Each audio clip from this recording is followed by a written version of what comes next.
Hey everyone, this is Pete, and welcome back to Evercade A to Z, a series of explorations of the games for Blaze's Evercade retro gaming platform. Today we're looking at Desert Falcon for the Atari 7800, which is part of the Atari Collection 2 cartridge for the platform.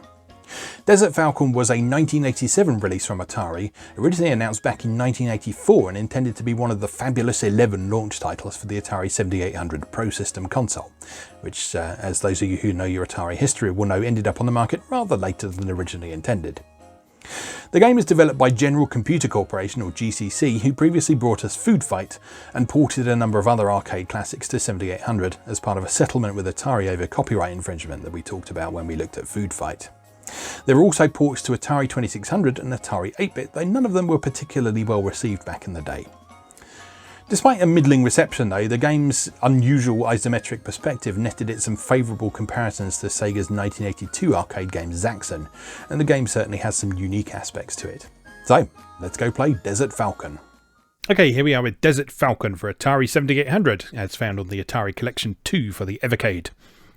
This is a pretty challenging game, so I'm actually going to start on the Novice difficulty to show you what it's all about. Then maybe we'll ramp it up to the more difficult levels a little while after that. So, this is an isometric perspective shoot 'em up, in which you fly this Falcon off the desert, and you attempt to collect treasure, and also collect hieroglyphs that are on the ground, while trying not to be destroyed by enemies. So, this is a pure sort of score attack game. And collecting the hieroglyphs on the ground gives you various power-ups. So you see at the moment it says quick shots. Press R button. That's referring to the right fire button on the Atari 7800. Because unlike the 2600 and unlike Atari computer controllers, the Atari 7800 actually had two fire buttons. So you could do stuff like that, which was very exciting.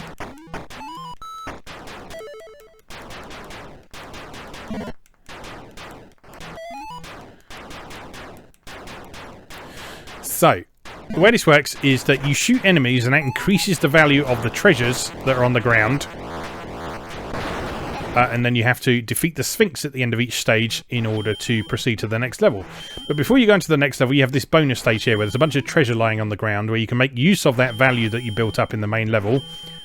Along with, I think there's some multipliers that apply according to the exact combination of stuff that you've picked up over the course of the level. And you'll see that we're building up our score down at the bottom there.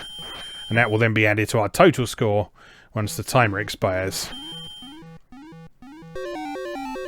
There we go. And then we're on to the next level, which is the same, but with different colours. Because that's what we did back in the 8-bit era. And that was enough.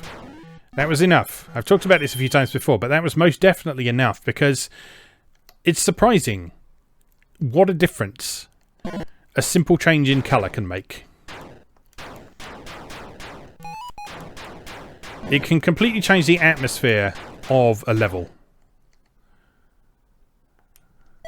Right, I'm invincible now, so I can shoot things with impunity. Now that nothing's appearing. But yeah, the colour thing is really interesting to me because so many games on old platforms did this. So games on the Atari 8-bit did it, games on the 2600 did it. All sorts of things. Hold Sphinx. Okay, so presumably that means when we do get to the Sphinx, I can stop it attacking me with that power-up.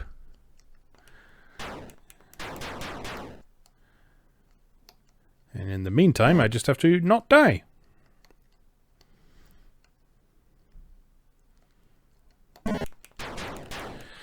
Yeah, on the Novice difficulty that we're playing on, you see that the enemy attacks aren't particularly intense on this one. That's fine by me, because as soon as you jump up to the standard difficulty, it gets a lot more difficult very, very quickly. So, as with most old games, there's absolutely no shame in starting on the easy mode, because, yeah, you need to get to know how the game works, how to play the game, its unique mechanics and all that sort of thing. And there's a fair amount to learn in this one.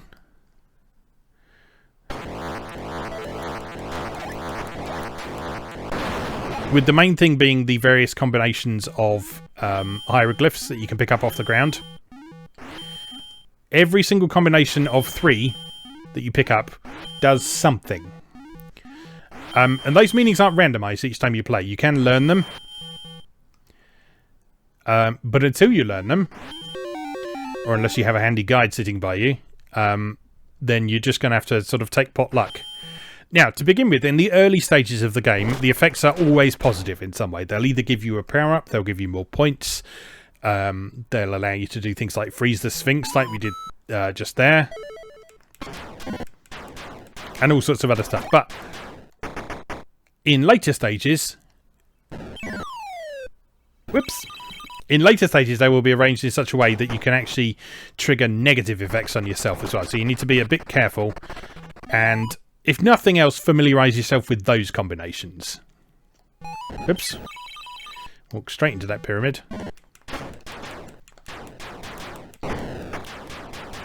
I'm also quite fond of the fact in this that each passing level in this seems to introduce like one little new thing. So the second stage, we started seeing those pots with the flames coming out the top of them, for example. In this one, we've got these small sphinxes. They basically work in the same way as the large sphinx. So they don't actually take many shots to destroy, but you just have to shoot them in exactly the right place in order to destroy them. Whoops! And not crash into them.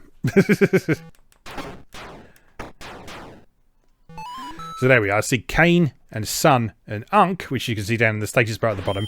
That is quick shot. So if I press the second fire button on this one, which is B on the Evercade, I get super fast shots for a short period.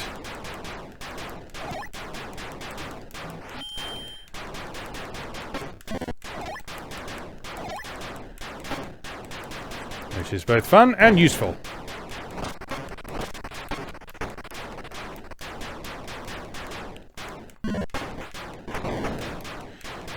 You see you get plenty of warning of that power-up expiring by the text flashing down at the bottom of the screen. Whoops! That's especially useful when you pick up the invincibility power-up. Because obviously... Whoops! Obviously you really want to know when that's going to deactivate.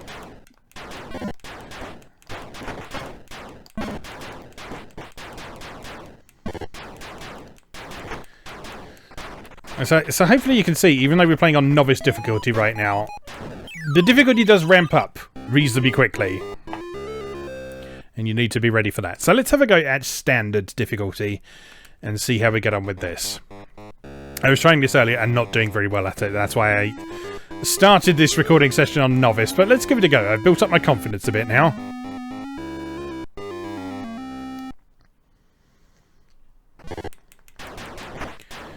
Gotta love that music there.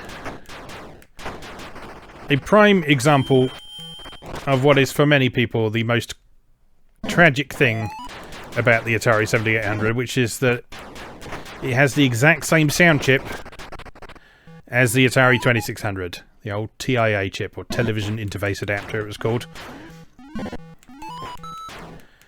which offered a mighty 2 channels of sound without a ton of flexibility. Now, the reason that Atari did this is always been a bit of a mystery. I mean, most people assume that it was probably some sort of cost-cutting measure, because most of the 7800's woes are attributed to Jack Trammell taking over the company. The Atari 7800 was originally supposed to come out several years earlier, sort of 1984. But it actually didn't make it out until several years later. By which point, certainly in America, the NES had things pretty much stitched up in the home console market.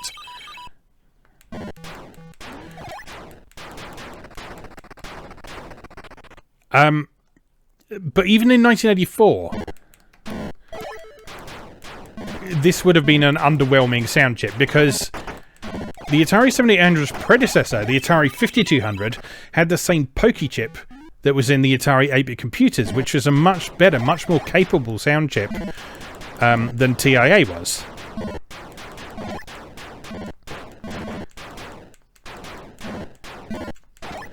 As Pokey offers 4 channels of sound, it's much more flexible in terms of its range and the variety of different sounds it can create. I mean, it's still an early sound chip, so it's still got its limitations, but it is a lot better than what we have in the 7800. And in fact, some developers felt so strongly about this that when they released games for the Atari 7800, they actually put a pokey chip in the cartridge. There aren't actually many examples of that being done, but I think probably the most well-known of them, and possibly the only one that actually made it to market, is Lucasfilm's Ball Blazer, whose kind of most iconic feature was its procedurally generated music. And that just wouldn't have been possible with TIA, because there weren't enough sound channels, there wasn't enough variety in the amount of distortion and range of pitches that it could apply. It just wasn't up to the job. And so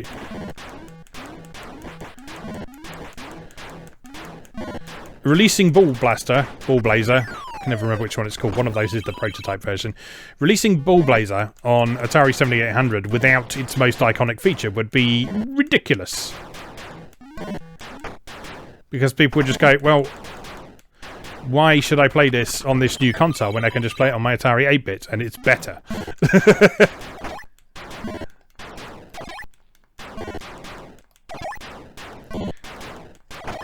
So, I don't know. The history of Atari is filled with many great mysteries and tragedies. And it's a real pity, because with the 2600 they were such an iconic part of early gaming, such a defining influence in early video games, that it just seems bizarre that they would so consistently and repeatedly fuck everything up from there on. But as I say, a lot of that was to do with the various takeovers of the company. As Atari was originally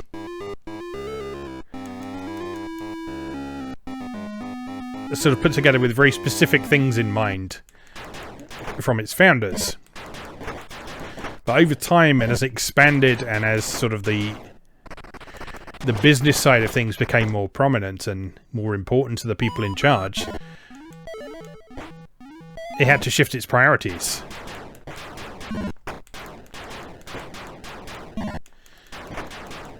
And it also had quite a crisis of identity over the years as well. So, although the 2600 was such an important part of the early days of gaming, when the Atari 8-bit computers came out, Atari was almost reluctant to pursue the gaming side of things. It's almost as if they wanted to be, whoa, our computers are for serious things, they're for proper things, they're for useful things, they're not for playing these silly games on.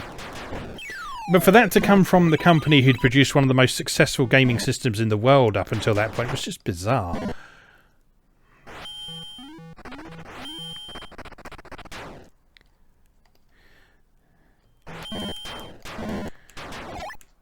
And that, I think, is an aspect of its own identity that Atari struggled with constantly throughout its entire lifespan, all the way beyond this era into the age of the ST and even later systems like the Falcon and the Jaguar and that sort of thing. It was constantly blighted by this crisis of identity, of not really knowing what it wanted to achieve.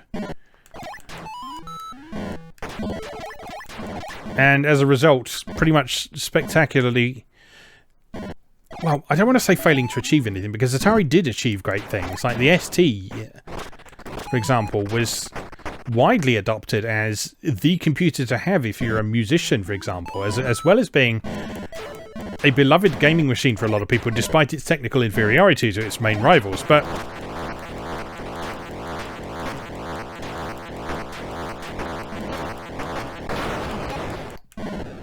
oh no. But so far as marketing and promoting their own stuff is concerned, it's just bizarre to read about. I've been reading some books by a guy called Jamie Lendino recently, which you can get through Amazon. He did one on the Atari 2600, the Atari 8-bit, and the Atari ST. So it sort of basically tells pretty much the complete story up until the Lynx and the Jaguar are the only things he doesn't really cover in detail. But he mentions those towards the end of the ST book because they sort of cross over with the end of the ST line and the Falcon and that kind of thing. But yeah, they were a fascinating read. I mean, I knew a lot of the stuff already, but just sort of looking through it and reading through all of that on paper and sort of seeing what a comedy of errors that company's entire lifespan was.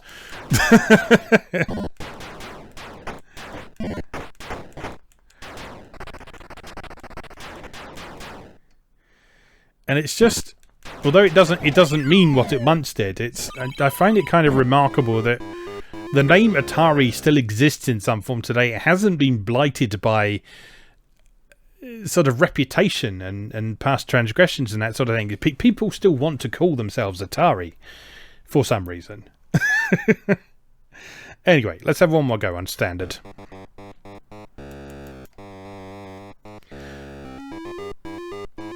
As I'm getting a good feel for this now.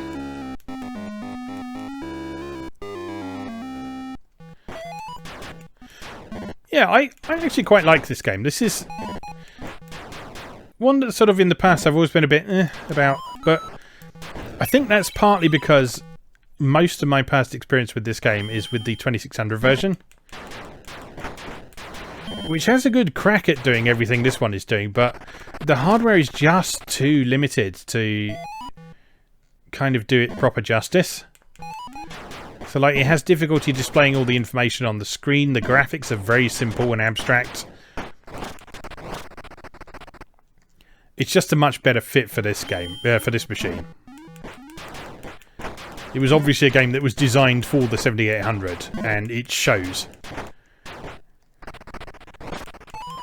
Not to say that the 2600 version is bad as such, but it's just a bit harder to enjoy than this one. It's a bit more of a chore to play. Whereas this one, although it's difficult, there's enough to sort of latch onto and figure things out. And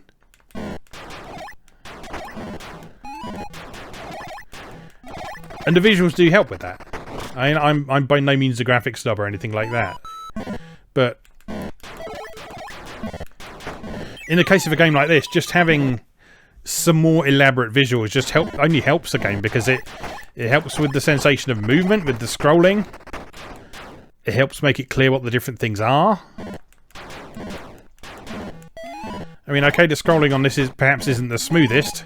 It is a bit juddery, particularly when the screen gets busy. Like there, for example. Or just before the screen gets busy in the case of that one. But it does the job. It's an interesting, enjoyable, and well put together game, and it's,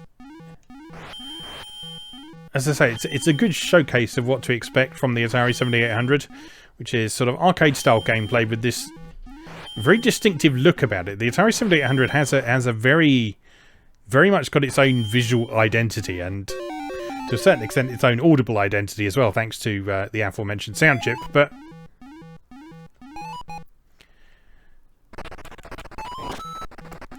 before I started playing around with the Evercade, I didn't know the Atari 7800 that well. I'd never looked into it, I'd never played on one, I hadn't even explored emulation on it, but I'd always found it quite a fascinating system, because I always really liked the kind of look and feel that screenshots of it that I'd seen in screenshots in magazines and so on. Like I remember seeing a screenshot of Pole Position 2 on 7800 that I really liked, because it looked distinct from the Atari 8-bit version that I'd grown up with. And it looked better. It looked better. There was sort of obviously some more advanced graphical capabilities going on in the 7800 than there were available in the Atari 8-bit even. So, which is not surprising considering it is slightly newer tech.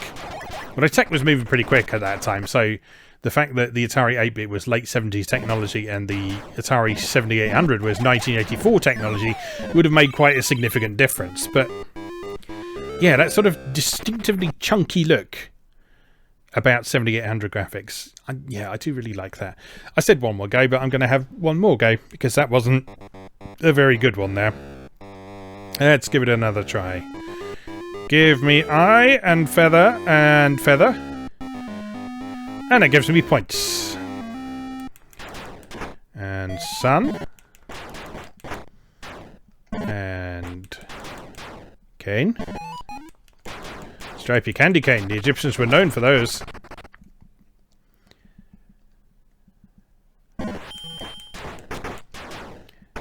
And some gems. Lovely, lovely shiny gems. Another eye. Points.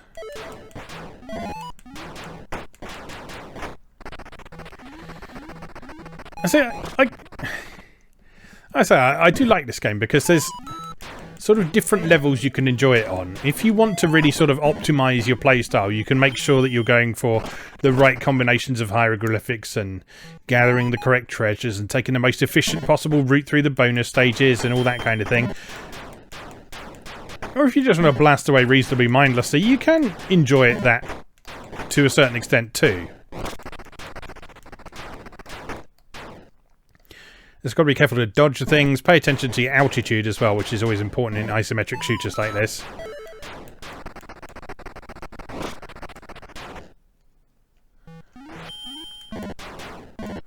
This might be new to you if you've not played Zaxxon or Blue Max or something along those lines beforehand. If you are familiar with those, then sort of controlling this will be second nature before long.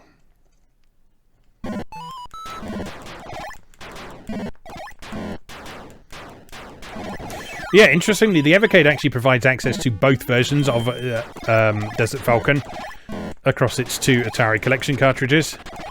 The first one gives you the 2600 version, and then Atari Collection 2, which we're looking at here, that gives you the 7800 version. So you can actually compare them both for yourself, which is nice. That was absolute rubbish. I think it's probably time to stop there because, yeah, otherwise I'll just get annoyed.